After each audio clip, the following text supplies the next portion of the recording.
Урматы мұсылман бір туғаным. Ибн Мас'уд айтады, пайғамбардың ұлы сахабалардан бірі, көңіл бұр. Мән саррах ан ялқаллаха гадан муслиман. Кім ертең Алланың асына барған кезде мұсылман болып, Алланың алда сыймықтану менен жолығуны қаласа, фалюхафиз ала хаулай салаватул хамс, 5 вақ намазға бекем болсын дейді. Жаратқандың астына барған кезде, я Раббым, мен сенің барлығыңа білген иман кетірген, иманда, исламда бекем болған мұсылманмын деп, жарық маңайда баруыны қаласа, 5 вақ намазға бекем болсын дейді. Пайғамбар саллаллаху алейхи вассалам айтады, "Мен саллал иша фил жамаа", ким құптан намазын жамаатмен оқса, факаннама қама нисфал лейл, түндің жарымын намаз оққан сияқты, ибадат қылған сияқты болады дейді.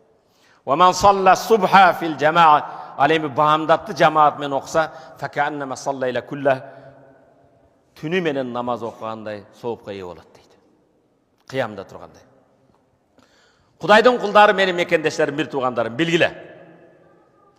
Жасаған бұл дүние амалдарыңыздың ең жақшысы, құрбандық болсын, ажыға барған болсын, зекет болсын, мечіт салу болсын, жол. Жасаған амалдардың ең жақсысы намазыңызға бекем болу.